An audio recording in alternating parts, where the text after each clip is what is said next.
नमस्कार दोस्तों, किस अखबार में क्या छपा, क्या छिपा, कौन सी ऐसी जानकारी है, हर रोज की तरह आज भी आपके सामने हूं। जो अखबार का चूंकि विश्लेषण करता हूं, खास एंगल या खास पहलुओं के बारे में पता करता हूं, वो भी आपको हर रोज बताता हूं और दरअसल हकीकत क्या है। नमस्कार दोस्तों, हर रोज की तरह आज भी आपके सामने हूं। दिल्ली से छपने वाले अखबारों का बंडल मेरे हाथ में है।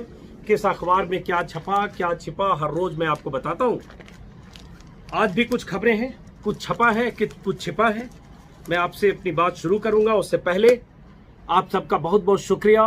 कुछ महीनों में, चंद महीनों में अगर YouTube का मेरा ये परिवार 5 लाख सब्सक्राइबर वाला ये परिवार हुआ है, तो ये सब आपके श्रेय, आपके प्यार, आपकी बदौलत हुआ है। तो इसके लिए आप सबका शुक्रिया। यूं ही हमारा हौसला बढ़ाते रहें। मैं कोशिश करूंगा कि आपके पैमाने पर मैं खरा उतरूं और कोशिश करूंगा कि कोई ऐसी बड़ी गलती ना करूं जिसका आपको मलाल हो। आपने मुझे सब्सक्राइब किया। तो अपनी बात शुरू करता हूं दोस्तों। कई खबरें हैं चीन को लेकर, सारे अखबारों की हेडलाइन है। आपको पता होगी कि चीन के विदेश मंत्री और भारत के विदेश मंत्री की मुलाकात हुई है। हालांकि उस मुलाकात से, उसके बाद जो बयान जारी हुआ है, उससे ऐसा कुछ नहीं लग रहा है कि वहां LAC पर स्थिति सामान्य होने जा रही है। लेकिन उससे जुड़ी कुछ खबरें हैं, कुछ और छिटपुट कोरोना के विस्तार को लेकर खबरें हैं, मॉरिटोरियम को लेकर खबरें हैं। मुंबई हाईकोर्ट और दिल्ली हाईकोर्ट ने मीडिया को लेकर कुछ बातें कही है।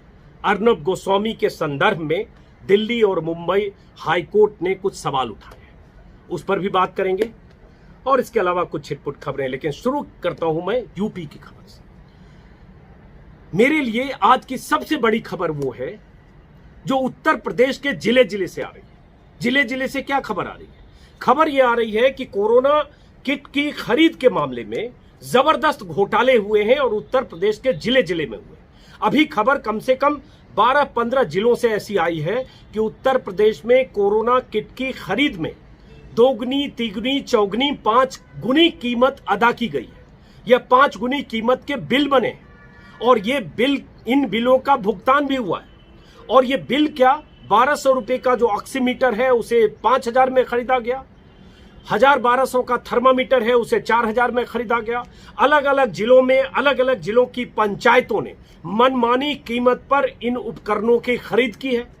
3000 का कोरोना किट 15000 तक में खरीदा गया और लाखों करोड़ों का हो सकता है भुगतान हुआ हो। अब उसकी जांच के लिए SIT गठित की गई है। SIT अब गठित की गई है। खरीदारी हो रही थी जून के आखिरी हफ्ते से। जुलाई बीत गया, अगस्त बीत गया, सितंबर आधा बीत रहा है। 2.5 महीने बाद SIT गठित हुई है। मतलब आपदा में अफसर घोटालेबाजों ने तलाशा और पता नहीं कितने लाख का चूना लगाया। मैं लगातार ये सवाल उठाता रहा हूं पिछले 4 महीने से कि अगर जांच कभी होगी कायदे से और अगर मीडिया के लोग लगातार मुहिम चलाएं इन खरीदों पर और अलग अलग राज्यों में जो खरीदारी हो रही है, तो न जाने कितने अरब के घोटाले सामने आएंगे। फिलहाल जो खबर आई है यूपी से, खबर क्या है? कुछ अखबार में खबर छपी है, किसी चैनल पर यह खबर नहीं दिख रही है। अखबार में भी यह खबर मुझे आज दिखी। जब मैंने रिसर्च करना शुरू किया तो कुछ वेबसाइट्स पर, अखबारों की वेबसाइट्स पर भी 5 दिन 4 दिन से खबर छप रही है। दिल्ली की मीडिया में यह खबर गायब है। हो सकता है आपको लगे कि यूपी के कुछ जिलों में अगर खरीद में, कोरोना किट की खरीद में घोटाले हुए तो इतनी बड़ी क्या बात है? नहीं, बहुत बड़ी बात है, क्योंकि 12-15 जिलों की जानकारी है। 75 जिले यूपी में, लाखों करोड़ों की खरीद हो सकती है। और सवाल घोटाले किस चीज में हो रहे हैं उस पर है। सवाल ये जीवन रक्षक जो उपकरण है उसमें हो रहे हैं। सवाल ये आपदा में अवसर तलाशने का है।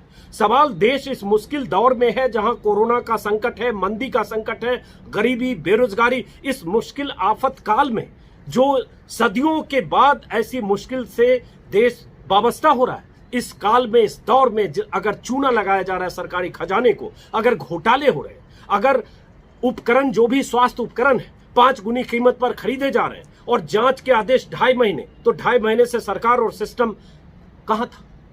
क्या सिस्टम को पता नहीं चल रहा था कि क्या हो रहा है? और ये मामला उठा तब जब बीजेपी के ही एक विधायक ने मुख्यमंत्री को चिट्ठी लिखी। आम आदमी पार्टी के राज्यसभा सदस्य संजय सिंह ने प्रेस कॉन्फ्रेंस करके लखनऊ में बताया कि कौन सा ऑक्सीमीटर कितने का है। उन्होंने खुद ऑक्सीमीटर खरीदा, खुद थर्मामीटर खरीदा, उसकी बाजार की कीमत बताई और 2 गुनी, 3 गुनी, 4 गुनी कीमत में खरीदी जा रही वो कीमत बताई। उसके बाद आज जांच के आदेश हुए। कल इस खबर पर लौटता हूं और ये बहुत बड़ी खबर है दोस्तों, ये देश भर में अरबों के घोटाले की खबर है। इसलिए मैंने थंबनेल में ही लिखा, योगी राज में लूट है, लूट सको तो लूट। मैं नहीं कह रहा हूं कि मुख्यमंत्री योगी की या मंत्रिमंडल में जो लोग हैं उनकी कोई भूमिका या वो नजरअंदाज जानबूझकर कर रहे होंगे, मुझे उस पर कोई संदेह शंका नहीं। सवाल ये उठता है कि राज्य सरकार की जिम्मेदारी होती है कि अगर 2.5 महीने से घोटाले हो रहे थे, इस आफत काल में, इस संकट काल में, तो कहीं न कहीं सिस्टम कोलैप्स कर चुका था, कहीं नजर नहीं रखी जा रही थी। नीचे के अधिकारी शामिल थे, ऊंचे के अधिकारी शामिल थे, ऊपर के लोग थे, नीचे के लोग थे, किनकी सरपरस्ती थी, ये तो जांच से पता चलेगा। और अच्छी बात है, चलिए योगी सरकार ने जांच के आदेश दिए, लेकिन सवाल है कि 2.5 महीने से कैसे हो रहा है। ये क्या खबर है दोस्तों? कुछ अखबार में खबर है, दिल्ली के 3 अखबारों में मुझे खबर दिखी, द हिंदू, नवभारत टाइम्स और अमर उजाला। सबसे पहले मैं अमर उजाला पे आता हूं और उसके बाद मैं टेक्स्ट लगा दूंगा और इसके अलावा उसके बाद बताऊंगा कुछ और जरूरी खबरें क्या है। लेकिन सबसे पहले कोरोना किट।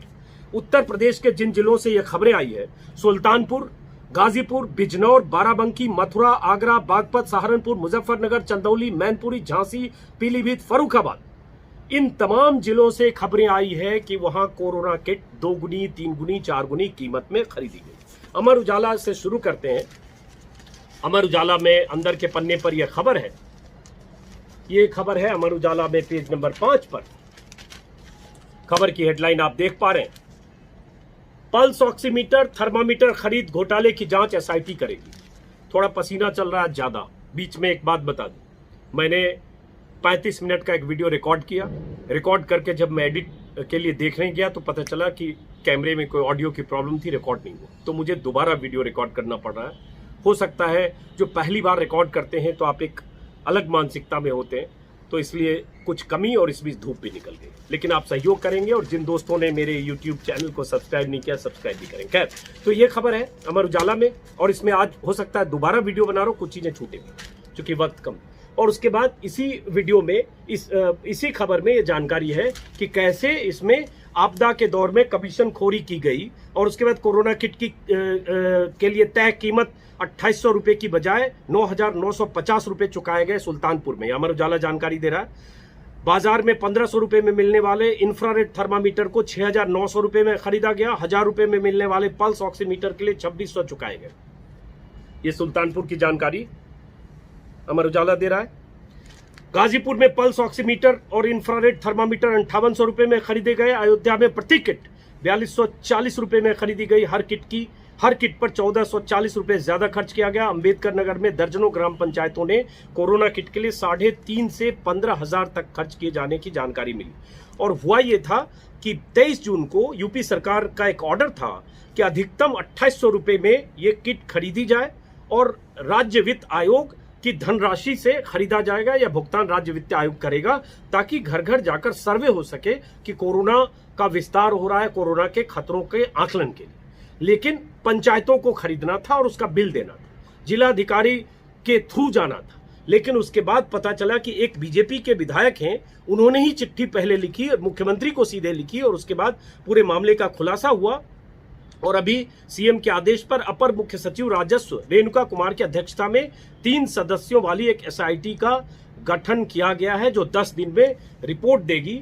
2800 रुपए की कीमत सरकार ने तय की, तो 10,000 रुपए में किट की खरीद कैसे हुई? 2800 की भी अगर 10,000 में खरीद हुई, वैसे कुछ जगह 15,000 में खरीद हुई, तो 2800 3 गुना से ज्यादा, 15,000 में हुई तो 5 गुना से ज्यादा। यही खबर नवभारत टाइम्स में भी है। नवभारत टाइम्स के अंदर के पन्ने पर यही खबर है, हिंदू में भी है। तो एक बार मैं फिर नवभारत टाइम्स पे आता हूं। ये नवभारत टाइम्स में है, कोरोना किट की खरीद में घोटाले का आरोप। कोरोना किट में घोटाले का आरोप, खरीद में एसआईटी करेगी जांच। नवभारत टाइम्स ने भी ऐसे ही लिखा है कि मेरठ के किस किस इलाके में हुआ है।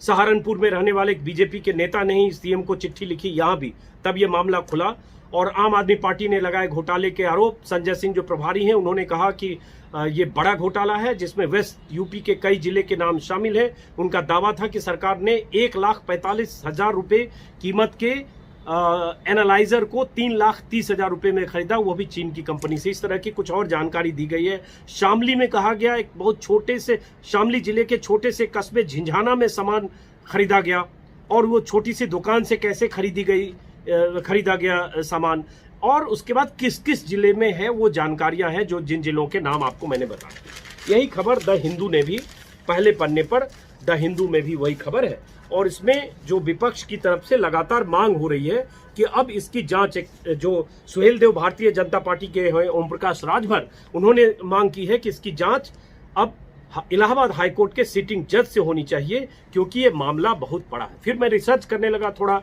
अलग अलग अखबारों की वेबसाइट पर 4-5 दिन का मैंने रिसर्च किया, तो पता चला बिजनौर में 2800 रुपए की जो किट है, 2800 रुपए जिसकी कीमत तय की गई, ये 15,750 में खरीदी गई। उसी तरह से मुझे दिखा प्रतापगढ़ में 2700 रुपए का चाइनीज थर्मल स्कैनर और ऑक्सीमीटर को 12,500 रुपए में खरीदा गया, और 1255 पंचायतों को बिल भुगतान करने को कहा गया। 100 से ज्यादा पंचायतों ने भुगतान भी कर दिया। ये खबर मुझे दिखी पुरानी 4-5 दिन पहले की। 2700 का थर्मल स्कैनर 12,500 में पीलीभीत में एक ही कंपनी से 47 लाख रुपए में खरीदा गया, रुपए की खरीद हुई मतलब। मैनपुरी के ग्राम पंचायतों ने स्कैनर और ऑक्सीमीटर दुगने दाम पर खरीदी। झांसी में 1500 रुपए का ऑक्सीमीटर 4000 में खरीदा गया। गाजीपुर, सुल्तानपुर, हर जगह जिले जिले में ये इस तरह की खरीद हुई है, और इस तरह की जानकारी जिले जिले से आई है। अब एसआईटी का गठन हुआ है, तो कहते हैं ना कि अब पछताए क्या हो जब चिड़िया चुग गई खेत। अब अगर लूट हो गई 2.5 महीने से, अब जांच आप करेंगे, लेकिन लूट तो हुई। ये किस मिट्टी के लोग होंगे, किस तरह के लोग होंगे जिन्होंने ऐसे घोटाले किए, और सरकार का सिस्टम कहां सोया था कि 2.5 महीने तक पता ही नहीं चला, जब तक किसी बीजेपी के नेता ने या आम आदमी पार्टी के सांसद ने इस पर सवाल नहीं उठाया। संजय सिंह ने बकायदा प्रेस कॉन्फ्रेंस करके दोनों की कीमत बताई, जिस कीमत पर बाजार में मिल रही थी, जिस कीमत पर सरकार की तरफ से खरीद हुई। और ये घोटाले अलग अलग राज्यों में हो रहे होंगे। मैंने पहले भी कहा था, हिमाचल में एक बीजेपी के जो सिटिंग बीजेपी के स्टेट प्रेसिडेंट थे, उन पर आरोप लगे थे कि उनके करीबी शख्स ने बिचौलिए की भूमिका निभाई थी पीपीई किट की खरीद में, और पटाने की कोशिश कर रहा था या सौदे करने की कोशिश कर रहा था, और उसके बाद ऑडियो रिलीज हुआ, और उसके बाद बीजेपी अध्यक्ष को इस्तीफा देना पड़ा था। सूबे के सबसे बड़े स्वास्थ्य अधिकारी की गिरफ्तारी हो गई थी। अलग अलग राज्यों में ऐसे घोटाले। लेकिन योगी राज की खबर, और योगी राज की तरफ से अब एसआईटी का गठन।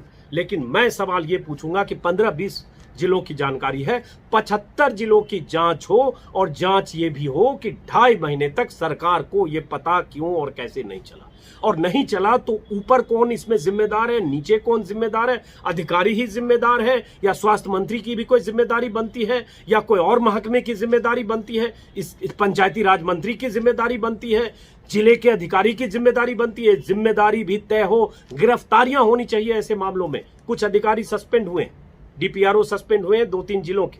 सस्पेंड बहुत मामूली चीज है, ये तो क्राइम है कि आप इस मुश्किल वक्त में, जब लोग दुनिया की सबसे बड़ी मुश्किल का सामना मुल्क और देश और प्रदेश कर रहा है, उसमें ये लोग चोरी और घोटाले कर रहे हैं, तो इन्हें तो गिरफ्तार करके जेल भेजना चाहिए। तमाम तरह की धाराएं इन पर लगनी चाहिए। और आप ऐसे मामलों में एनएसए लगा देते हैं, सख्तियां कर देते हैं बयान पर। किसी एक बयान पर, कफील खान पर इतना गुस्सा आता है कि उस पर एनएसए लगता है किसी बयान पर, और यहां ये घोटालेबाज। तो गिरफ्तारियां दनादन होनी चाहिए राज्य में। ये बहुत बड़ा मामला है। ये खबर है। उसके अलावा छिटपुट कुछ और खबरें हैं, जिसमें एक खबर मैं सबसे पहले अब कोलकाता की खबर एक दिखाना चाहूंगा। चूंकि चीन को लेकर खबरें आप लगातार देख रहे हैं, और अभी उसमें कुछ ऐसा फैसला भी नहीं आया। कोलकाता की एक खबर है दोस्तों कि कोरोना का दौर है, लेकिन कोलकाता में बंगाल में चुनावी माहौल है। चुनाव होना है बंगाल में। आपको पता है कि अगले साल बंगाल का चुनाव होना है। तो चुनाव के मद्देनजर वर्चुअल चुनावी रैलियां या चुनावी तैयारियां या चुनावी भाषण शुरू हो गए। अभी एक खबर यहाँ दिल्ली के अखबार में, टाइम्स ऑफ इंडिया ने पहले पन्ने पर एक सिंगल कॉलम में खबर छापी है कि कैसे जेपी नड्डा, जो भाषण जेपी नड्डा ने दिया है बीजेपी पदाधिकारियों के साथ बातचीत में, वर्चुअल भाषण था उनका, उसमें है Nadda accuses Mamata government of being anti Hindu. ये पहले पन्ने पर सिंगल कॉलम में टाइम्स ऑफ इंडिया ने छापा है। जेपी नड्डा, बीजेपी अध्यक्ष, ने ममता बनर्जी पर आरोप लगाया कि वो एंटी हिंदू, और उसके बाद उसी खबर को, और एंटी हिंदू है। अभी ममता बनर्जी के 10 साल होने जा रहे हैं, अगले साल हो जाएंगे। आपके पास 100 मुद्दे हो सकते हैं एंटी इनकम्बेंसी के, उनकी सरकार की नाकामियों की, उनकी नीतियों की नाकामियों की, सरकार की खामियों की, पॉलिसी पैरालिसिस की, लेकिन आप सवाल उठा रहे हो और आप इस पर चुनाव लड़ना चाहते हैं एंटी हिंदू, हिंदू मुस्लिम पोलराइजेशन। ये कोशिश शुरू हो गई जैसे चुनाव के समय, लोकसभा चुनाव के समय हुई थी, तो वो रिपीट होगा अब। तो उसी को टेलीग्राफ ने अपने हिसाब से छापा है। ये टेलीग्राफ की हेडलाइन है, टॉप में आप देख रहे हैं। एक तरफ टेलीग्राफ ने लिखा है what we want, a return of normal life. हम क्या चाहते हैं? नॉर्मल लाइफ की वापसी, सामान्य जिंदगी की वापसी, जिंदगी पटरी पर लौटे। ये टेलीग्राफ ने एक बॉक्स एक साइड छापा है, दूसरा बॉक्स दूसरी तरफ टेलीग्राफ छापता है what they want, a return of dark edges. वो क्या चाहते हैं? Return of dark edges. और उसके बाद उसमें जेपी नड्डा की तस्वीर लगी और उसके बाद जेपी नड्डा का भाषण है। जेपी नड्डा का भाषण क्या है वो भी संक्षिप्त में आपको बता देता हूं, और उसके बाद क्यों टेलीग्राफ ने ऐसा लिखा। टेलीग्राफ ने बाएं की जो बॉक्स है उसमें टेलीग्राफ ने जानकारी दी है कि कैसे सोमवार से कोलकाता में मेट्रो चलने लगेगी, 100 से ज्यादा ट्रेनें, कैसे शनिवार से, कल से लॉकडाउन पूरी तरह हटेगा, कैसे जिंदगी को पटरी पर लाने की कोशिशें सरकार की तरफ से हो रही है और लोग इतने महीने से कैसे परेशान हैं और उनकी परेशानियों का निदान कैसे निकालने की जरूरत है कि जिंदगी पटरी पर आए इस लॉकडाउन हटने के बाद या लंबे लॉकडाउन के बाद। तो इसलिए टेलीग्राफ ने लिखा what we want, a return of normal life. लेकिन बीजेपी क्या चाहती है? तो है क्या? टेलीग्राफ की जो खबर है उसकी पहला पैराग्राफ है, एंटी हिंदू स्लोगन को बड़ा हथियार बनाकर बीजेपी बंगाल को कैप्चर करने की तैयारी में जुट गई है। बीजेपी राष्ट्रीय अध्यक्ष ने कहा कि बंगाल की सीएम एंटी हिंदू हैं और नड्डा ने वीडियो कॉन्फ्रेंस के जरिए बीजेपी नेताओं को संबोधित किया। ममता को हिंदू और मानवता विरोधी बताया। मैं हिंदी में बता रहा हूं जो छपा है। 5 अगस्त को, और भाषण का हिस्सा है कि 5 अगस्त को जब राम मंदिर का भूमि पूजन हुआ तो ममता दीदी ने पश्चिम बंगाल में लॉकडाउन लगा दिया, बकरीद में लॉकडाउन हटा दिया। इससे साफ पता चलता है कि राज्य की नीतियां हिंदू विरोधी तुष्टीकरण वाली है। बंगाल में जंगल राज के बारे में भी उन्होंने कहा, जंगल राज बंगाल में। यूपी में क्या हो रहा है? हर रोज हत्याएं, हर रोज अगवा किया जाना, हत्याएं सरेआम, हर रोज खबरें हेडलाइन में सोशल मीडिया पर दिखती, अखबार में कम। जंगल राज यहाँ नहीं है, यहाँ राम राज्य का ऐलान, राम राज्य का दावा, राम राज्य का वादा था, यह है। जंगल राज बंगाल में है क्योंकि बंगाल में अगले साल चुनाव है और हिंदू मुस्लिम ध्रुवीकरण करना है, इसलिए होना है। आपको पता होगा कि बंगाल में चुनाव है। पिछली बार लोकसभा चुनाव में इसी तरह की रैलियां, इसी तरह के भाषण, उस समय अमित शाह बीजेपी अध्यक्ष थे, किस तरह का भाषण देते थे, हिंदू मुस्लिम, यही ध्रुवीकरण की कोशिशें तब हुई। कैलाश विजयवर्गीय प्रभारी महासचिव थे पार्टी के, उनके हर भाषण में हिंदू मुस्लिम दिखता था।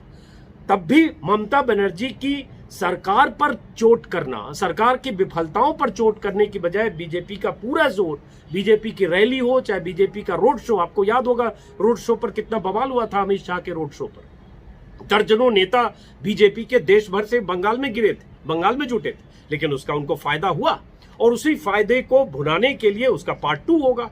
तो उस समय क्या हुआ, जो बंगाल में 42 में से 18 सीटें बीजेपी को मिली उस ध्रुवीकरण से। अब बीजेपी फिर वही ध्रुवीकरण की शुरुआत करना चाहती है। अगले साल चुनाव है, 294 सीटें हैं जिसमें 222 अभी टीएमसी को है, 15 बीजेपी को है। बीजेपी चाहती है कि सरकार बनाए, इसलिए पूरा जोर बीजेपी का बंगाल में होगा, ध्रुवीकरण पर होगा। और यही टेलीग्राफ इशारों में लिख रहा है, उनको यही चाहिए। एंटी हिंदू, प्रो मुस्लिम, तुष्टीकरण, सारी बातें ये करने की कोशिश यही टेलीग्राफ लिख रहा है, उसका मकसद यही। इसके अलावा कुछ और खबरें हैं।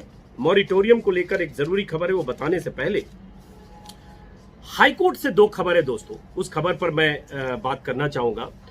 2 अखबारों में खबर छपी है। ये कोरोना वाली खबर मैं बता चुका, द हिंदू में भी वो खबर छपी थी, लेकिन मैं हाईकोर्ट की खबर 2 अखबारों में खबर छपी है कि कैसे बॉम्बे हाईकोर्ट ने और कैसे दिल्ली हाईकोर्ट ने मीडिया की भूमिका पर कुछ सवाल उठाए हैं। और वो सवाल जो उठे हैं, दोनों सवालों के केंद्र में परम आदरणीय टाइम्स नाउ के संपादक रह चुके और मौजूदा दौर में रिपब्लिक टीवी के मुखिया अर्नब गोस्वामी। ये द टेलीग्राफ की माफ करें, ये दैनिक भास्कर का पहला पन्ना है। इस पहले पन्ने की हेडलाइन है, बॉम्बे हाईकोर्ट ने पूछा टीवी मीडिया पर सरकार का नियंत्रण क्यों नहीं होना चाहिए। एक और दूसरा बॉक्स है सुनंदा मौत के मामले में मीडिया समानांतर ट्रायल नहीं चला सकता, ये दिल्ली हाईकोर्ट। दिल्ली की खबर यह है कि सुनंदा पुष्कर की मौत के मामले में पुलिस की चार्जशीट या पुलिस की जांच से अलग जाकर खारिज करते हुए उसको अर्नब गोस्वामी का चैनल लगातार शशि थरूर को कातिल साबित करने की जो कोशिश कर रहा है, उसके खिलाफ शशि थरूर हाईकोर्ट गए थे, दिल्ली हाईकोर्ट, कि इस पर रोक लगाई जाए, जिस पर दिल्ली हाईकोर्ट ने फटकार लगाई है अर्नब गोस्वामी को और कहा है कि दो जांच समानांतर नहीं हो सकती, पुलिस की जांच और मीडिया ट्रायल दोनों समानांतर नहीं हो सकती। यही कहा है दिल्ली हाईकोर्ट ने कि जब पुलिस इन्वेस्टिगेशन हो रही है तो समानांतर मीडिया इन्वेस्टिगेशन नहीं हो सकता है। शशि थरूर की तरफ से कहा गया कि मीडिया ट्रायल पर, गोस्वामी के मीडिया ट्रायल पर रोक लगाई जाए। अर्नब की वकील मालविका त्रिवेदी ने जब कहा कि एम्स के डॉक्टर के हवाले से अपनी बात को सही ठहराने की कोशिश जब उन्होंने की तो कोर्ट ने पूछा क्या मौका वारदात पर आप वहां मौजूद थीं या चश्मदीद हैं, और उसके बाद उन्होंने यही फटकार लगाई कि कैसे अर्नब, चूंकि अर्नब अपने डिबेट में कहते हैं कि मैं शशि थरूर को कातिल के रूप में एक्सपोज करूंगा, इसी पर सवाल उठाए, कोर्ट ने फटकार लगाई। और इसमें एक बात इसका जिक्र भी है कि कपिल सिब्बल जो उनके एडवोकेट हैं वो कहा कि 2017 के कोर्ट के आदेश के बाद अर्नब गोस्वामी ने भरोसा दिया था कि इस तरह की सामग्री का प्रसारण नहीं करेंगे, फिर भी ये कर रहे हैं। थोड़ी धूप हो गई इसलिए गर्मी और पसीना ज्यादा है। लेकिन दूसरी खबर क्या है? दूसरी खबर यह है कि बॉम्बे हाईकोर्ट में सुनंदा, माफ करें, दूसरी खबर यह है कि बॉम्बे हाईकोर्ट में मुंबई के कई बड़े पुलिस अधिकारी, महाराष्ट्र के बड़े पुलिस अधिकारी, रिटायर्ड पुलिस अधिकारी 8, जिसमें कई डीजीपी और मुंबई पुलिस के कमिश्नर रहे, वो गए थे बॉम्बे हाईकोर्ट में कि मीडिया ट्रायल जिस ढंग से हो रहा है सुशांत और रिया के केस में, मुंबई पुलिस को बदनाम करने की कोशिश हो रही है, उस पर रोक लगाई जाए। उसी पर बॉम्बे हाईकोर्ट में सुनवाई हुई, जिसमें बॉम्बे हाईकोर्ट ने कहा है कि क्या इलेक्ट्रॉनिक मीडिया पर सरकार का कोई नियंत्रण नहीं है, और हाईकोर्ट ने केंद्र से पूछा कि यह नियंत्रण क्यों नहीं होना चाहिए, जिस पर केंद्र ने कहा कि याचिकाकर्ताओं को टीवी न्यूज चैनलों के खिलाफ अगर शिकायत है तो प्रेस काउंसिल या news broadcasting standard authority NBSA के पास जाना चाहिए, वही नियामक है। इस पर पीठ ने कहा कि एनबीएसए कोई वैधानिक निकाय नहीं है और इस पर इस तरह से कुछ बात हुई है। ये याचिकाएं मैंने आपको कहा कि 8 पुलिस वालों ने दिया। अब इसमें मैं एक बात से असहमत हूं कि सरकार का कोई नियंत्रण होना चाहिए। ये कोशिशें यूपीए के कार्यकाल में भी आनंद शर्मा जैसे लोग, मनीष तिवारी भी थे उस समय, उस दौर में आनंद शर्मा सूचना प्रसारण मंत्री थे अगर मुझे ठीक से याद आ रहा है, उस दौर में भी ऐसी कोशिशें हुई थी। इस तरह की कोशिशों के मैं सख्त खिलाफ हूं कि सरकार का नियंत्रण होना चाहिए, क्योंकि सरकार के नियंत्रण में दूरदर्शन है, उसका क्या हाल है आप देख रहे हैं। लेकिन बिना नियंत्रण के आज के चैनल अगर सरकार के सामने लेटे हुए हैं, सरकार का महिमा मंडन कर रहे हैं, सरकार की महाआरती में सुबह से शाम तक भजन संध्या सरकार के समर्थन में कर रहे हैं, तो नियंत्रण की जरूरत नहीं है। सवाल नियामक का है, सवाल नियामक की भूमिका का है, सवाल एनबीएसए का है, सवाल एनबीए का है। क्या वो अपनी भूमिका निभा रहे हैं? अगर 5, 6, 7 साल पहले, 8 साल, 10 साल पहले जस्टिस वर्मा थे एनबीएसए के चेयरमैन, वो कई बार खिंचाई करते थे चैनलों की, कई बार सख्ती करते थे, पेनल्टी करते थे, हालांकि तब भी तनातनी होती थी, लेकिन कोई तो था। आज वो भूमिका मृत प्राय है, कहीं किसी की कोई भूमिका नहीं है, क्योंकि जिस ढंग से अर्नब गोस्वामी चैनल पर सुपारी जर्नलिज्म करते हैं, जिस ढंग से उछलकूद मचाते हुए किसी के खिलाफ फतवा जारी करते हैं, उस तरह से वो पत्रकारिता कतई नहीं है। आपको 2 वीडियो मैं दिखाता हूं। ये वीडियो वायरल है बीते 3-4 दिनों से, ऐसे 20 वीडियो वायरल होते हैं और कई बार लगता है जानबूझकर वो करते हैं। वो चाहते हैं ये तमाशा हो, मदारी की तरह स्टूडियो में उछल कूद हो, डमरू नहीं होता है उनके हाथ में, या उनके हाथ में बजाने की कोई चीज नहीं होती है, लेकिन वो इस तरह का माहौल बनाते हैं कि वो चाहते हैं वायरल, शायद उन्हें वो अच्छा लगता है, चाहे जिस भी रूप में वायरल। अब ये जो अर्नब गोस्वामी का तरीका था, और वो तरीका जो है लगातार कि जिस ढंग से वो ललकारते हैं, कभी उद्धव ठाकरे, संजय राउत, अनिल देशमुख, कौन हो तू, कौन हो तू, कौन हो तू, आ तू, मैं इंटरव्यू करूंगा तेरा, मैं इंटरव्यू करूंगा, तू आ 1-to-1 मैं करूंगा तेरे से इंटरव्यू। ये कौन सी पत्रकारिता है? ये चीखना, ये चिल्लाना, ये शोर, ये तू तड़ाक, ये कौन सी पत्रकारिता है? क्या न्यूनतम मर्यादा भी पत्रकारिता, न्यूनतम मर्यादा भी आप छोड़ चुके हैं? न्यूनतम मर्यादा शब्द ही आपके लिए बेमानी है। एक बार मैंने कुछ दिन पहले देखा था, छत्तीसगढ़ के मुख्यमंत्री को कहते बघेल सुन, बघेल सुन ले। अरे ये सड़क छाप भाषा है, हम तो ऐसे किसी 4th ग्रेड लोगों से भी हम लोग बात नहीं करते। सड़क पे चलने वाले से बोलते हैं क्या, सुन ले तू सुन ले, तेरे से मैं 1 to 1 बात करूंगा, तू सुन ले, ओए ए उद्धव ठाकरे, ए उद्धव ठाकरे, ए अनिल देशमुख। इस तरह की भाषा का इस्तेमाल तू तड़ाक सिर्फ मां बहन नहीं कर रहे। हालांकि एक रिपोर्टर की मां बहन का वीडियो भी आ गया था। उसके बाद इस पत्रकारिता के खिलाफ देश में माहौल मैं मानता हूं कि बनना चाहिए, लेकिन नंबर 1 है रिपब्लिक।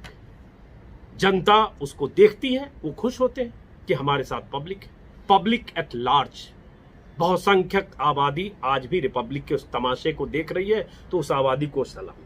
तो ये अर्नब की पत्रकारिता है। अब चूंकि टीवी की बात कर रहे थे, एक खबर अखबार में सुदर्शन टीवी को लेकर छपी है द हिंदू में पहले पन्ने पर, कि सुदर्शन टीवी का जो एक कंटेंट था जिसको लेकर कुछ सवाल उठे थे, और वो क्या था, बिंदास बोल एक प्रोग्राम आता है सुदर्शन टीवी पर, जो सुदर्शन टीवी के मुखिया हैं सुरेश चौहान के, उन्होंने एक प्रोमो रिलीज किया था कुछ दिन पहले। उस पर मैंने एक वीडियो बनाया, आप देख सकते हैं। उस प्रोमो में उन्होंने कहा था यूपीएससी जिहाद, नौकरशाही जिहाद।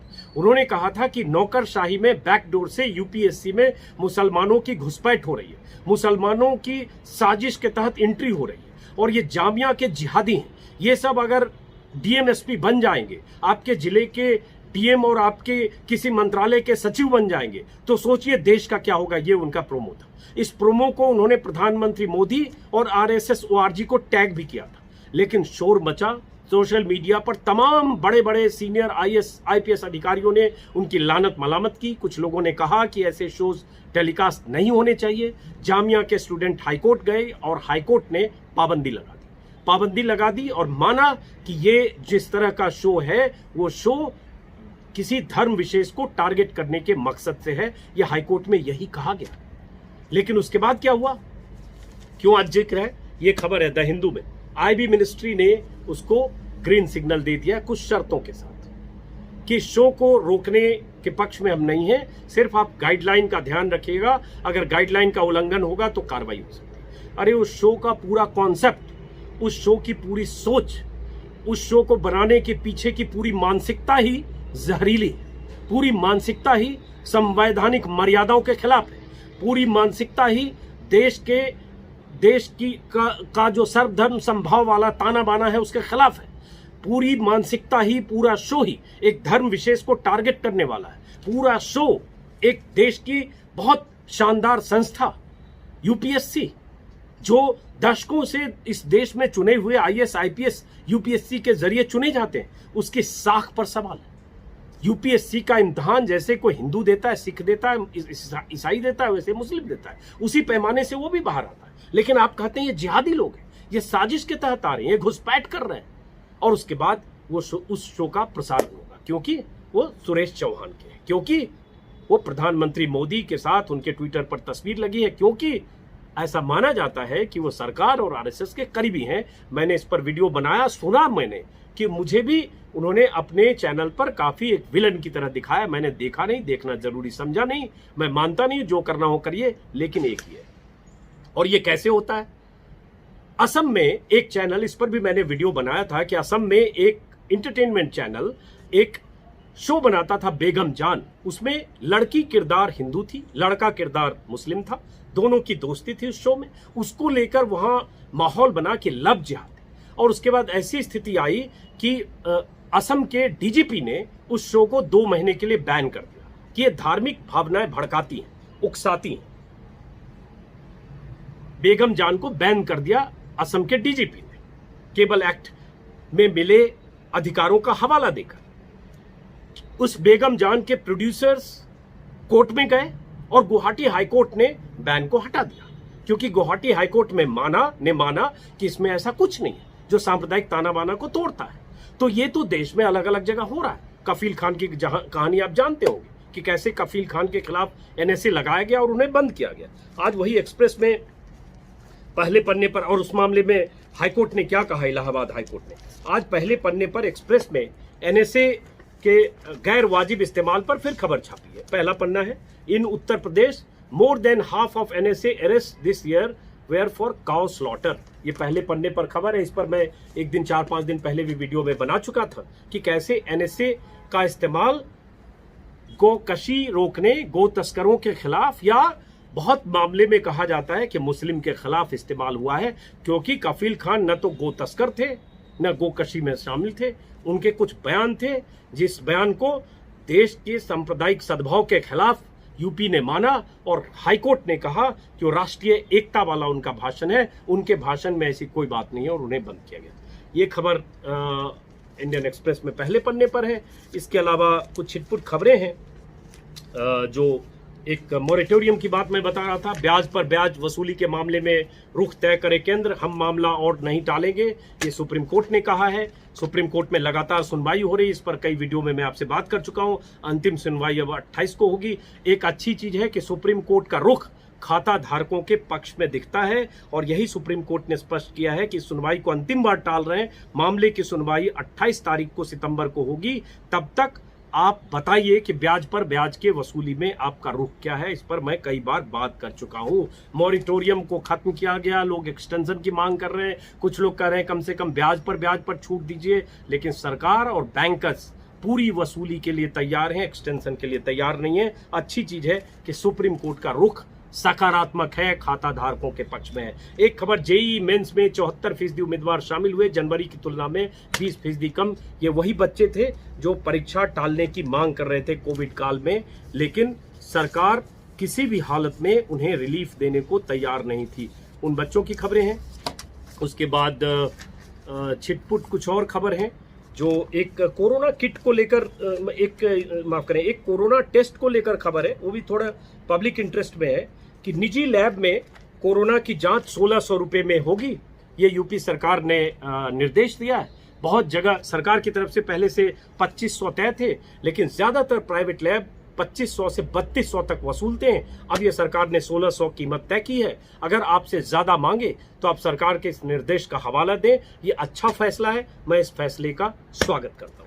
अच्छी चीज है और यही होना चाहिए, हर राज्य में यही होना चाहिए, हर राज्य सरकार को ऐसे करना चाहिए। और ये चेतावनी की धमकी वाला या चेतावनी वाला या चीन को पीछे हटो वाला, नसीहत वाला, चेतावनी वाले हेडलाइन सारे अखबार में। भारत की ओर आंख उठाने वालों को राजनाथ ने चताया और प्रधानमंत्री तो पहले ही 2013 में लाल आंख की बात कर रहे थे। हालांकि लाल आंख प्रधानमंत्री की बीते 4 महीने में जब से चीन वहां डटा है तब से हमने देखा नहीं है। तो ये खबर है ब्याज पर ब्याज को लेकर, मोटे तौर पर कई अखबारों की हेडलाइन है। और चूंकि ये वीडियो दोस्तों मैं दोबारा रिकॉर्ड किया, मजबूरी मैंने आपको बता दी, इसमें बहुत सारी चीज़ें छूट भी रही होंगी और गर्मी से मैं पसीने से लथपथ भी हो रहा हूँ, इसलिए मैं इस वीडियो को ख़त्म करूँगा। बहुत सारी चीज़ें मैं करना चाहता था, लेकिन जैसा कि मैंने बताया कि एक बार पूरा वीडियो रिकॉर्ड किया, पता चला उसमें ऑडियो नहीं आया, कोई टेक्निकल प्रॉब्लम थी या मेरा माइक ख़राब हो गया। अभी बिना माइक के रिकॉर्ड कर रहा हूँ, तो माफ़ी चाहूँगा। आज वीडियो फिर देर होगा। मेरी बदकिस्मती कि जिस दिन मैं पूरा प्लान करता हूँ कि थोड़ा पहले करूँगा, उस दिन कुछ गच्चा कैमरा दे देता है या कुछ और बात हो जाती है। तो फिलहाल इस वीडियो को ख़त्म करता हूँ दोस्तों। अगर आपने मेरा यूट्यूब सब्सक्राइब नहीं किया तो करें। आप सब की वजह से, आप सब की बदौलत 5 लाख सब्सक्राइबर हुए। और जैसे कल भी मैंने कहा, लोग खून पसीना बहाते हैं, मैं पसीना बहुत बहा रहा हूँ। आप देख पा रहे होंगे, पूरा डायरेक्ट सन, पसीने से लथपथ। शुरुआत की थी, पहला वीडियो था, उस समय सीधे धूप नहीं आ रही थी। जब वो वीडियो खराब हुआ, मुझे लगा छोड़ता हूँ। बहुत कोफ्त होती है जब पूरी रिकॉर्डिंग करो 35 मिनट की, उसके बाद पता चला उसमें कोई ऑडियो नहीं आया। फिर लगा कि नहीं, चलो करते हैं, सिलसिला क्यों तोड़ा जाए, देर सही। तो नमस्कार दोस्तों, फिर मुलाकात होगी। देखते हैं अभी का ऑडियो और वीडियो कैसा है। नमस्कार दोस्तों, किस अखबार में क्या छपा, क्या छिपा, कौन सी ऐसी जानकारी है, हर रोज की तरह आज भी आपके सामने हूं। जो अखबार का चूंकि विश्लेषण करता हूं, खास एंगल या खास पहलुओं के बारे में पता करता हूं, वो भी आपको हर रोज बताता हूं। और दरअसल हकीकत क्या है,